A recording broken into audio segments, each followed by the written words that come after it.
தமிழ் நேயர்களுக்கு வணக்கம்.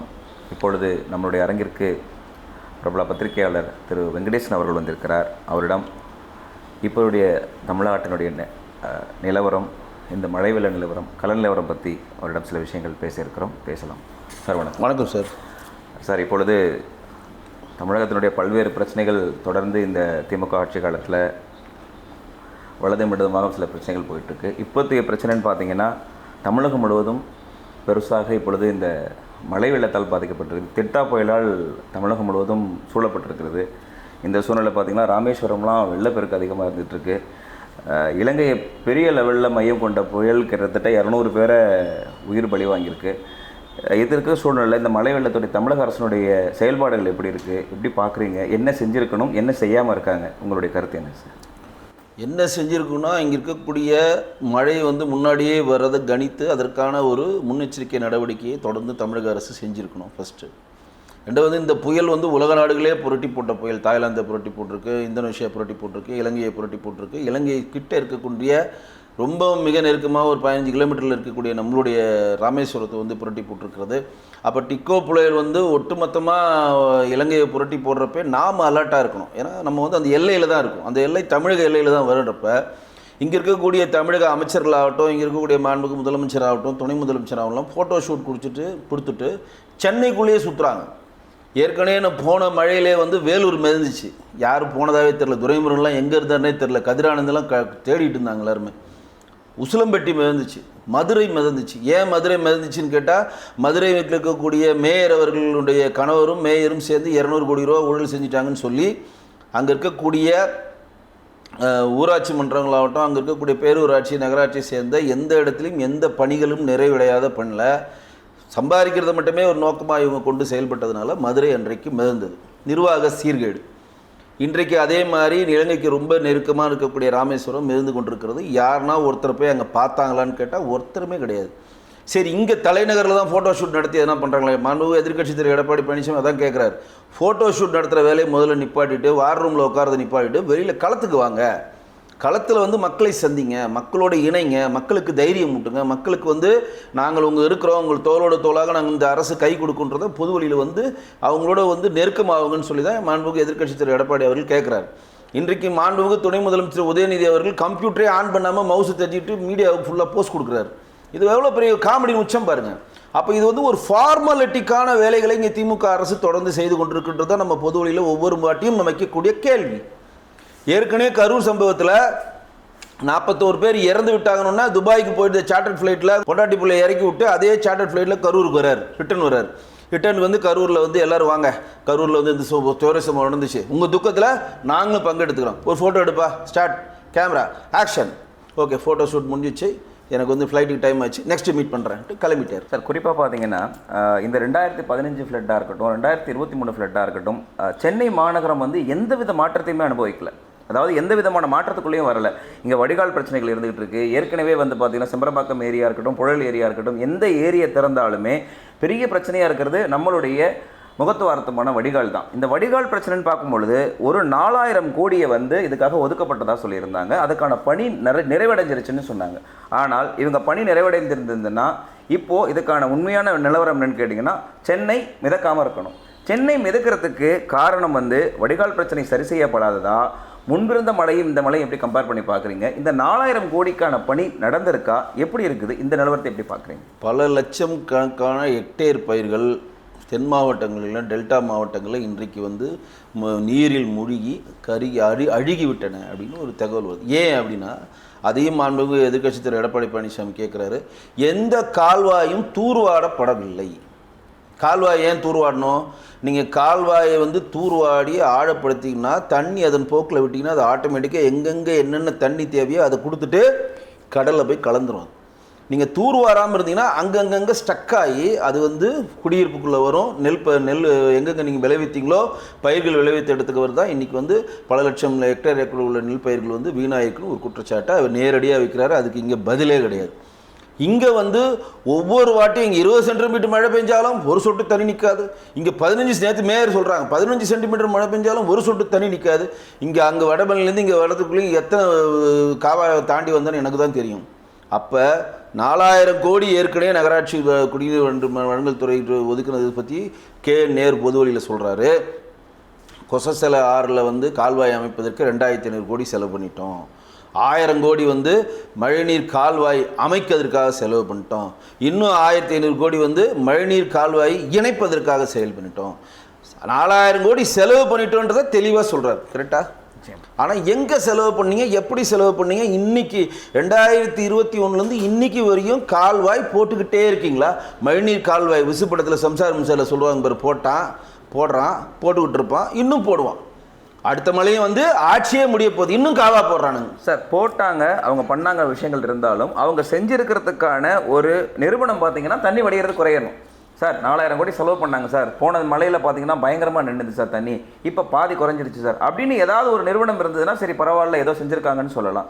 இன்றைக்கி நீங்கள் வடசென்னை பகுதிக்கு போனீங்கன்னா இருக்கக்கூடிய ஒரு SDG ரிப்போர்ட் சொல்லுது, வடசென்னை மக்கள், அதாவது தண்டையார்பேட்டை, வண்ணாரப்பேட்டை, ஆர்கே நகர், அந்த பக்கம் எழில்நகர் பகுதி மக்கள்லாம் கடந்த வருடம் வந்து 99.2% மக்கள் வந்து 3லேருந்து 4 அடி நீர் பாதிக்கப்பட்ட இடத்துல இருக்கிறாங்க.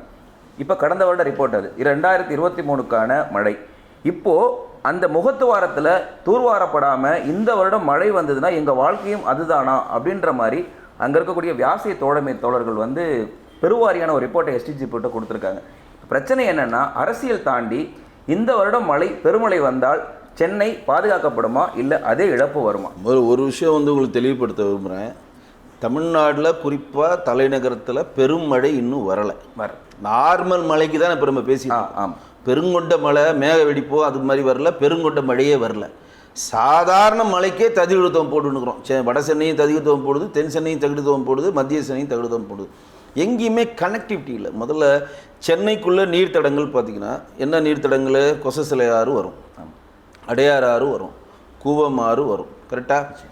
அதுக்கப்புறம் வந்து விருகம்பாக்க கால்வாய், அப்புறம் அடையாறு ஆறு, புழல். அது வந்து ஏரி. நான் சொல்ல வழித்தடங்கள் சொல்கிறேன், அந்த வழித்தடங்களை சொல்கிறேன். கொசஸ்தலை ஆறோட வழித்தடங்களில் ஒரு வழித்தடங்களில் ஒரு திருவள்ளூர்லேருந்து வரும், கூவமாறு சென்னைக்குள்ளே திருவள்ளூர்லேருந்து வருது, அடையாறு ஆறு போகுது, விருகம்பாக்கம் கால்வாய் போகுது, அடையாறு ஆறு இன்னொன்று போகுது. அப்போ இந்த குறிப்பிட்ட இந்த கால்வாய்கள், இந்த ஆட்கள் போகிற அந்த வழித்தடத்தை ஏன் தமிழக அரசு இன்று வரையும் தூர்வாரி ஆழப்படுத்தவில்லை? போன மழைக்கே நாங்கள் வார போகிறோம். நாங்கள் இதெல்லாம் நீங்கள் ஆழப்படுத்திட்டு வந்து தான் முகதுவாரத்தில் போய் அது விரிவாக்கம் பண்ணணும். ஆனால் போன வாட்டி என்ன பண்ணுறாங்கன்னா, இப்போ லேட்டஸ்ட்டாக ஒரு 1 மாதம் முன்னாடி ஒரு மழை பெய்யறப்ப மாண்புமிகு முதலமைச்சரும் துணை முதல்வரும் ஷார்ட்ஸ் போட்டு அங்கே போய் நிற்கிறாங்க. நின்றுட்டு ஜேசிபியை பார்த்துட்டு இன்னும் ரெடியா 2 நாளுக்குள்ளே ரெடி ஆகணும். ஏன்டா 21லேருந்து ரெடி பண்ணாமல் 2 நாளில் எப்படியா ரெடி பண்ணுவாங்க? கேள்வி. 2 நாளில் அது துரிதமாக முடிக்கணும், நான் அதிகாரிகளுக்கு ஆணையிட்டு இல்லை அப்படின்னு சொல்லி மாண்புமிகு முதலமைச்சர் சொல்கிறாரு. நாங்கள் கேட்குறது 21க்கே நீ ஆட்சிக்கு வந்துட்ட, 25 முடிய போகுது, இன்னும் முகத்துவாரத்தை நோண்டிக்கிட்டே இருப்பியா? இன்னும் நோண்டுறியா? இது என்ன பெரிய பாருங்க. விருகம்பாக்கம் ஆறு ஆங்காங்கே வந்து தடைப்பட்டிருக்கு, பிளாஸ்டிக் கழிவுகளால் தடைப்பட்டிருக்கிறது. கூவமாறு போகிற வழித்தடங்கள் தடைப்பட்டிருக்கிறது. சுயஸ் இது இருக்கு, கொசஸ்தலை ஆறு போகிற வழித்தடங்களும் தடைப்பட்டிருக்கு. இப்படி சென்னைக்கு நீர்வள தடங்களாக இருக்கக்கூடிய எந்த நீர்வளத்தடையும் நீங்கள் சுத்தமாக நீரை போவதற்கான வழிகளை செய்தால் மட்டும்தான் முகதுவாரத்தில் நீரே எங்கே சென்றடையும். நீங்கள் ஆங்காங்கே நீர் ஸ்டக் ஆனா அது மிதந்து ஓவர்ஃப்ளோ ஆகி குடியிருப்புக்குள்ளே வருது. இன்னும் பெருமழை வரல. நான் சொல்றது அதுதான். இந்த மழைக்கே சொல்கிறேன், இந்த மழைக்கு எந்த சுரங்கப்பாதையும் மூட வேண்டியதில்லை, நாங்கள் வந்து பயங்கரமான ட்ரைனேஜ் அமைப்பை பண்ணிட்டோம்னு சொல்லி மாண்புமிகு சுகாதாரத்துறை அமைச்சர் சொன்னாரா இல்லையா? இன்றைக்கி இன்றைக்கி போய் பாருங்கள், இந்த வட சென்னையில் ஆகட்டும், இங்கே இருக்கக்கூடிய மழை பெஞ்சோடனே ஃபஸ்ட்டு வேலை என்ன பண்ணுறாங்க? சுரங்கப்பாதையை மூடுறாங்க. மழை பெஞ்சவுடனே பள்ளிக்கரணை, வேளச்சேரி, மடிப்பாக்கம் அந்த சைடில் இருக்கவங்கலாம் ஓடுறான். எங்கே ஓடுறான்? பிரிட்ஜுக்கு ஓடுறான், கார் அது மாதிரி நிப்பாட்டுறதுக்கு. என்னன்னா கார் போயிடும். ஐயோ 10 லட்சம் 20 லட்சம் கொடுத்து கடனை கட்டி காரை வாங்கிட்டா போன மழையில் காரெல்லாம் அடிச்சுட்டு போகுது. சாதாரண ஒரு பிளாஸ்டிக் கழிவுகள் அடிச்சுட்டு போகிற மாதிரி பெருங்கொண்ட 40 லட்சம் உள்ள கார்லாம் அடிச்சுட்டு போகுது. இன்சூரன்ஸ் கிளைம் பண்ண முடியல அவனால். வேளச்சேரி பாலத்தில் காரை நிப்பாட்டுறதுக்கு சண்டை போட்டுக்கிறாங்க. இடம் பிடிக்கிற அளவுக்கு ஆயிடுச்சு கடந்த மழையில். நான் எனக்கு இதுக்கு பதிவு செய்ய விரும்புகிறேன்னா, போன வாட்டி இடம் பிடிக்கிற அளவுக்கு சண்டை போட்டவங்க இந்த வாட்டி நம்ம வீட்டில் கார் நிப்பாட்டினா தண்ணி வராதுன்ற நம்பிக்கை இந்த அரசுன்னு ஏற்படுத்தலை. இந்த அரசு ஏற்படுத்தி இருந்தா அவன் மறுபடியும் காரத்துக்கிட்டு அங்கே போவானா? நிச்சயம். இல்ல, இந்த அரசு வந்து கால்வாய் பணியை செம்பனே செஞ்சிருக்கு. கழிவுநீர் கால்வாய் கிளீனா இருக்கு, மழைநீர் கால்வாய் கிளீனா இருக்கு, ட்ரைனேஜ் கிளீனா போகுது, தண்ணி ரோடை செப்பரேட்டாங்க, மேலே ஃப்ளோ ஆனால் தண்ணி ஆட்டோமேட்டிக்காக வெளியே போயிடும் அப்படின்ற நம்பிக்கையை நீங்கள் அவங்களுக்கு ஊட்டி இருந்தாங்கன்னா அவன் காரத்துக்கிட்டே மேலே வேலைச்சேரிக்கு போகிறான். நிச்சயம். நம்பிக்கைன்ற வார்த்தை என்ன சொல்ல வருது? சென்னையை பொறுத்த வரைக்கும் பார்த்தீங்கன்னா எல்லாருமே வெவ்வேறு மாவட்டங்கள்லேருந்து சென்னையில் வந்து குழுமி ஒரு சம்பாதிக்கூடிய இடமா இருக்கு. சென்னை சம்பாதிப்பதற்கான இடமா மட்டும் இருக்கக்கூடிய இடம், வாழ்வதற்கான இடமாக பயமின்றி வாழ்வதற்கு இடமில்லாத ஒரு சுமூகமாக மாறக்கூடிய ஒரு சூழல் உருவாகிட்டு இருக்கா? ஒவ்வொரு மழையிலையும் எல்லா வாழ்வாதாரமும் போயிடுது. 2015, 2023 இப்பொழுது இருக்கக்கூடிய இந்த சூழ்நிலை இப்படி இருக்கும் பொழுது சென்னையில் பாதுகாப்பாக வாழக்கூடிய இடத்துல எல்லா வகையிலையுமான சூழல் இருக்குதா? குறிப்பாக இந்த இயற்கை பேரிடரில் என்ன மாதிரியான சூழலை மக்கள் இப்போ எதிர்பார்த்து இருக்க முடியும்? அதாவது எப்படி வந்து பெரிய பெரிய ஆறுகள், இப்போ காவிரி ஆறுக்கான கால்வாயில் இருக்கிறதோ, வைகை ஆறுக்கான காவிரிகள் இருக்கிறதோ, திருமுத்தானம், தாமிரபரணிலாம் வந்து பெருங்கொண்ட வெள்ளம் வரப்போ எச்சரிக்கை பண்ணுவோம். கரையோர மக்கள்லாம் பாதுகாப்பாக இடத்துக்கு போயிடுங்க, தண்டாரம் போடுவாங்க, நோட்டீஸ் கொடுப்பாங்க, மைக்கில் சொல்லுவாங்க, ஆற்று கரையோரம் யார் யார் வசிக்கிறீங்களோ அவங்களாம் கரையை விட்டு கொஞ்சம் தூரமாக போயிடுங்க, பாதுகாப்பான இடத்துக்கு இடம் போயிடுங்க, இல்லை ஸ்கூல்ஸில் போய் தங்கிடுங்க. இப்போ பெரிய மழை வந்தாவே சென்னைக்கு நீங்கள் அப்படி சொல்ல வேண்டிய கட்டாயத்துக்கு ஆரம்பிச்சிட்டிங்க. யார் யார் வந்து சென்னையில் இருக்கிறீங்களோ பாதுகாப்பான உயரமான இடத்துக்கு போயிடுங்க, முடிஞ்சால் லைட் ஹவுஸில் போய் உட்காந்துக்கங்க, நாங்கள் வந்து பாதுகாப்பற்ற ஒரு சூழ்நிலை இருக்குது, பெரும் வெள்ளமாக இங்கே வந்ததுன்னா எங்களால் பாதுகாக்க முடியாதுன்னு சொல்லி கையை விரிக்கிற அரசாங்கம் தான் இங்கே இருக்குது. ஏன் அப்படின்னா ஆட்சிக்கு வந்ததுலேருந்து இன்றைக்கு வரையும் பணத்தை மட்டும்தான் நீங்கள் சம்பாதிக்கிறதுக்கு எந்த தொலைநோக்கு திட்டமும் இல்லை. ஒரு தொலைநோக்கு திட்டம் வரல. நாங்கள் இன்றைக்கி ஆட்சிக்கு வந்துட்டோம், இப்போ தான் நீங்கள் ஆட்சியை கொடுத்துருக்கீங்க, 10 வருஷம் நாங்கள் ஆட்சியில், நாங்கள் 2023க்குள்ளே மழைநீர் வடிகால் வாரியத்தின் மூலம் நாங்கள் வந்து ஒட்டுமொத்த சென்னையும் மழைநீர் வடிகால் வாரியத்தை கிளியர் பண்ணிவிட்டு ஒரு சொட்டு தண்ணி அங்கே விழுந்தாலும் அழகாக அது போயிட்டு காவாயில் விழுகிற மாதிரி அதோட கட்டமைப்பை பண்ண முடியும் பண்ணுறோம் அப்படின்றத கட்டமைப்பை இங்கே சொல்லவே இல்லையே. இவங்க எப்படி பண்ணுறாங்க தெரியுங்களா? அந்த மழைநீர் கால்வாய் ஒரு குறிப்பிட்ட இப்போ சூளைமேடு எடுத்திங்கன்னா சூளைமேட்டில் ஒரு 50% இடத்துல போடுவாங்க, அப்படியே பிளாங்காக விட்டுருவாங்க. அதுக்கப்புறம் இன்னொரு இடத்துல ஸ்டார்ட் பண்ணுவோம். ஏன்டா அங்கே பிளாங்காக விட்டோன்னா அந்த பிளாங்காக விட்டால் தான் அந்த அடுத்த டெண்டர் அவனுக்கே கிடைக்கும், அது கனெக்ட் பண்ணுறதுக்கு. இந்த மடிநிலை ஒன்று இந்த ஒரு மக்கள்கிட்ட வந்த விஷயம் எல்லா இடங்களிலையும் பணி ஆரம்பிச்சிருக்காங்க, ஆனால் இணைப்பு சரியில்லை, பெரும் குற்றச்சாட்டு பணியை ஆரம்பிச்சிருவாங்க. ஏன்னா டெண்டர் வாங்கணும்னா அவனுக்கு வந்து டெண்டருக்கான ஃபர்ஸ்ட் படம் இனிஷியேட்டான ஒரு அமௌண்ட் ரிலீஸ் ஆன உடனே பிட்டா பண்ணி ஆரம்பிச்சிருவாங்க. ஏன்னா அடுத்த டெண்டர் அவனுக்கே கொடுக்கணும்ல, அடுத்த டெண்டர் அவனுக்கு கொடுக்கணும், அடுத்த டெண்டர் கனெக்டிவிட்டி பண்ணுறதுக்கு வேணுன்றப்ப இந்த 2வது தெருவில் பண்ணனா 3வது தெரு விட்டுருவான், 4வது தெருவில் கொஞ்சம் நோண்டுவான், அதுக்கப்புறம் நோண்டோன்னா இந்த கனெக்டிவிட்டி பண்ணவே மாட்டாங்க. அவனுக்கான முழு பணமும் என்னைக்கு வந்து சேருதோ அன்றைக்கி தான் அவன் கனெக்டிவிட்டியில் கை வைப்பான். இப்போ சென்னையுடைய முழு பிரச்சனைகளையும் பேசின இந்த சூழ்நிலையில் இப்போ நீங்கள் சொன்ன மாதிரி தமிழகத்துடைய மொத்த சூழலும் மக்களுடைய வாழ்வாதாரம் இருக்கக்கூடிய டெல்டா மாவட்டத்தை பற்றி சொன்னீங்க. டெல்டா மாவட்டத்தில் இந்த வருடம் நடந்த குறுவை சாகுபடியில் போன வருட சாகுபடியை விட 13 மடங்கு அதிகமாக நெல் விளைஞ்சிருக்கு. 13 மடங்கு. ஒரு மூட்டை விளைஞ்ச இடத்துல 13 மூட்டை, 13 முடிஞ்ச இடத்துல 130 மூட்டை விளைஞ்சிருக்கு. ஆனால் விவசாயிகள் வந்து பெரும்பாலான தங்களுடைய நெற்களை கொள்முதல் செய்கிறதுக்கான இடத்துல இல்லாமல் முளைச்சி அதுக்கான குடோன் இல்லாத குற்றச்சாட்டுகளையும் வச்சுட்டு இருக்காங்க. இது விளைச்சலுக்கான முன்னெச்சரிக்கை பாதுகாப்பை சரியாக செய்யலையா? என்ன இதுக்கான வருத்தமாக நினைக்கிறீங்க? இல்லை, 13% டெல்டா மாவட்டங்களில் விளைஞ்சது மிகப்பெரிய ஒரு மகிழ்ச்சி. ஆனால் அது திமுக அரசாங்கம் 20 லட்சம் மெட்ரிக் டன் நெற்கதிர்களை வீணாக்கியிருக்கு. 20 லட்சம் நெல் கொள்முதல் பண்ணாமல் அதை வந்து இன்றைக்கு வீணாகி விட்டோம். கிட்டத்தட்ட 309 கோடி தமிழ்நாட்டில் இருக்கக்கூடிய ஒவ்வொரு ஒன்றியத்திலையும் ஒவ்வொரு மாவட்டத்திலையும் நாங்கள் விவசாயிகளுக்கான கொள்முதல் கிடங்குகளை குடோனை கட்டுவோம் அப்படின்னு சொல்லி அந்த பணமும் சேங்ஷன் ஆகி ஓப்பன் ஆகிடுச்சு. அந்த 310 கோடி எங்கேருந்தானே இப்போ நம்ம கேட்குறோம், எங்கெங்கே கட்டியிருக்க? தமிழ்நாட்டில் 38 மாவட்டம் இருக்குது, ஒன்றியம் எத்தனைன்னு தெரில, எத்தனை கட்டியிருக்க நீங்கள் ஓவர்ஃப்ளோ காட்டு. 2வது, இதே விவசாயிகளுக்கு ஆந்திராவில் இருக்கக்கூடிய விவசாயிகளுக்கு கொள்முதல் நிலையங்களுக்கு வாட்ஸ்அப் மூலம் கணினிமயமாக்கப்பட்டு ஒவ்வொரு விவசாயிகளுக்கும் வாட்ஸ்அப் மூலம் செய்திகள் அனுப்புகிறாங்க. இந்த டைம் வேணும், இந்த டைம் வந்து இங்கே வந்து நீங்கள் கொள்முதல் பண்ணிக்கோங்க, இந்த டைம் வந்து இதை பண்ணிக்கோங்க அப்படின்னு சொல்லி அந்த கண்டென்ட்டை கொடுக்கறதுனால ரொம்ப இயல்பாக ஈஸியாக டோக்கன் சிஸ்டம் போயிட்டு எந்த ஒரு இடைவெளி இல்லாமல் பண்ணுறாங்க. ஓகேங்களா? அப்போ இங்கே இருக்கக்கூடிய திமுக அரசாங்கம் பணத்தை இந்த கொள்முதல் நிலையங்களில் 40 ரூபா பணத்தை சம்பாதிக்கிறது மட்டும்தான் கண்ணும் கருத்துமாக இருக்குது, தவிர விவசாயிகளை வாழ வைக்க என்றும் என்றைக்குமே நினைத்ததில்லை. அதுதான் நிதர்சனமான உண்மை. சார், குறிப்பாக இப்போது இந்த டெல்டா மாவட்டங்களில் நெல் எடுக்காததுக்கான ஒரு காரணமாக குடோன்களில் இடம் இல்லை, செறிவூட்டப்பட்ட அரிசிக்கான உத்தரவாதத்தை மத்திய அரசு கொடுக்கல, அதனால் வந்து எடுத்த நெல்களை வந்து செறிவூட்டப்பட்ட அரிசிகளோட கலந்து அதன் மூலியமாக மற்றவங்களுக்கு உணவு கிடங்குகளுக்கு விநியோகம் பண்ண முடியலன்ற ஒரு குற்றச்சாட்டை மாநில அரசு வைக்கிறாங்க. ஆனால் மத்திய அரசு ஆகஸ்ட் 18ஆம் தேதியே செறிவூட்டப்பட்ட அரிசிக்கான பர்மிஷனாக வழங்கிட்டாங்க. ஸோ இந்த முரண்பாடான விஷயம் மத்திய அரசு மாநில அரசுக்கான விஷயங்களில் உணவு கிடங்குகளில் நெல்களோ அரிசிகளோ வீணாகிறதுக்கான காரணம் என்ன? மத்திய அரசு மாநில அரசுக்கான இணக்கமில்லாத விஷயங்கள்னால இந்த நெல் கொள்முதலில் பிரச்சனை வருதுன்னு பார்க்குறீங்களா? இல்லை, இணக்கமில்லாதன்னு நான் சொல்ல மாட்டேன். வேளாண் துறை அதிகாரிகளை தமிழக அரசு சரியாக வேலை வாங்கவில்லை, இது ஒரு காரணம். ரெண்டாவது இந்த டெல்டா மாவட்டங்களில் நெல் கொள்முதலுடைய அந்த வேலைகள் ஸ்டார்ட் பண்ணுறப்ப ஒரே டைமில் டைமில் ஒரே ஸ்ட்ரெச்சில் 5 வேளாண் துறை அதிகாரிகளை ட்ரான்ஸ்ஃபர் பண்ணாங்க. அவங்களுக்கான அந்த கம்யூனிகேஷன்ஸ் பெரிய கேப் ஆகிடுச்சு. ஒருவேளை இவங்க சொன்ன 40 ரூபாயை சரியாக கலெக்ட் பண்ணி அவங்க தரலனால ட்ரான்ஸ்ஃபர் பண்ணாங்களான்னு தெரில. அதற்கு தமிழக அரசு நம்ம கேள்வி வைக்கிறோம், இதுவரை பதில் இல்லை. வழக்கமான ட்ரான்ஸ்ஃபர்ன்ட்டாங்க. இப்போ ஒரு இடத்துல வந்து ஒரு வேளாண் துறை அதிகாரி வந்து கரெக்டான டீமை செட் பண்ணி கரெக்டாக எல்லா விஷயங்களும் பண்ணிகிட்டு இருக்கப்போ அவர் ட்ரான்ஸ்ஃபர் பண்ணி புதுசாக ஒருத்தரவங்க வந்தார்னா அவருக்கு என்ன வேணுமோ அதுதான் அவர் செய்வார், தவிர பழைய நிலைமைகளை பண்ண மாட்டார். ஏன்னா அங்கே என்ன சொல்கிறாங்க, கோணி பைகள் இல்லைன்னாங்க, ஊசி இல்லைன்னாங்க, போதுமான டிரைவர்ஸ் இல்லை, இங்கே வந்து ட்ரான்ஸ்ஃபர் பண்ணுறதுக்கான போக்குவரத்து வசதிகளை, டீசலுக்கு பணம் தரலன்னு பல குற்றச்சாட்டு அதை தூக்கி ஓர வச்சிடலாம். நம்ம கேட்குறது ஒரே ஒரு விஷயம் தான், மத்திய அரசு ஆகஸ்ட் 18 அனுமதி கொடுத்துட்டாங்களே, அது அனுமதி கொடுத்த உடனேயே இங்கே வந்து மாண்புமிகு முதலமைச்சருடைய துணை முதலமைச்சருடைய ரெட் ஜெயினுக்கு ரைடு விட்டோன்னே மாண்புமிகு முதலமைச்சர் நேரடியாக போய் நிதி ஆயோக் கூட்டத்தில் போய் பிரதமர் அவர்களை சந்திக்கிறார். ஜெகத் ரட்சன் அவர்களும் துரைமுருகன் அவர்களுடைய ரைடு இவங்க விட்டவுடனே போய் நிர்மலா சீதாராமன் தனி விமானம் போய் சந்திக்கிற நீங்கள் செறிவூட்டப்பட்ட அரிசி வந்து மத்திய அரசு இன்னும் வழங்கல, ஆய்வகத்துக்கு உடனே அமைச்சு உடனே அதை அப்ரூவ் ஆகி உடனே கொண்டு வந்து 100 கிலோ அரிசிக்கு 1 கிலோ அரிசியை கலக்கணும் அப்படின்றதுக்கு ஏன் சக்கரபாணி அவர் உணவுத்துறை அமைச்சர் வேகம் காட்டல? ஏன் இங்கே இருக்கக்கூடிய விவசாயத்துறை அமைச்சர் எம்ஆர்கே பன்னீர்செல்வம் அதை பற்றி கண்டுக்கல? அப்போ பிரச்சனை கத்திரிக்காய் முடிஞ்சு களத்தளவுக்கு வந்து விவசாயிகள் பாதிக்கப்பட்ட போய் நான் போய் நெற்பயிர்களை பார்க்குறேன், நான் போய் அதை பார்க்குறேன், இதை பார்க்குறேன்னு சும்மா ஒரு ஃபோட்டோ ஷூட் காட்டு தானே அவங்க பண்ணுறாங்க. வருமுன் காப்புன்றதுக்காக அரசாங்கம் தேர்ந்தெடுத்தோம். நெற்பயிர்கள் 20 மெட்ரிக் டன் நெற்பயிர்களை வீணாக்குவதற்காக இந்த அரசாங்கம் தேர்ந்தெடுக்கப்பட்டோம். ஒரு நெற்பயிர் வீணானாலும் அது ஒரு உயிரை கொள்றதுக்கு சமங்க. இது நிறைய பேருக்கு இங்கே தெரியாது. அது இதில் குறிப்பிட்ட நீங்கள் நெல் கொள்முதலோட இறுதியாக ஒரு விஷயம்னு கேட்டிங்கன்னா, நெல் கொள்முதல் கிடங்குகள் எல்லாத்துமே பார்த்தீங்கன்னா அதில் வேலை பார்க்கக்கூடிய அந்த டிஎன்சி ஸ்டாஃபு தங்களுடைய பணத்தை போட்டு தான் அந்த நிலத்தை வாங்கி டிஎன்சியில் வந்து ரெஜிஸ்டர் பண்ணுறாங்க.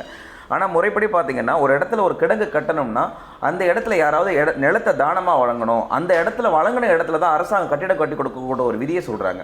இது வந்து உண்மையாகவே அதுதான் வந்து வழக்கமான ஒரு விஷயமா? இப்போ இந்த ஊரில் இவ்வளோ இடங்களில் நெல் முதல் விளையுதுன்னு சொன்னால் அந்த இடத்துல ஒரு கிடங்கு வேணும்னு சொன்னால் ஒரு நிலத்தை அக்வயர் பண்ணி அந்த இடத்துல அரசாங்கம் நிலத்தையும் வாங்கி கட்டடங்களையும் கட்டி கொடுக்காம இந்த 40 ரூபாய் கலெக்ஷனுக்கான காரணத்தை அந்த பகுதியிலேருந்து சொல்றதுக்கான காரணம் அவங்க தான் நிலத்தை வாங்கி ரெஜிஸ்டர் பண்றதா சொல்றாங்க. இது எந்த அளவுக்கு அது எப்படின்னா அதிகாரிகள் என்ன பண்றாங்கன்னா ஒரு நெல் மூட்டைக்கும் 40 ரூபா சம்பாதிக்கிறது ஒரு கட்டம்.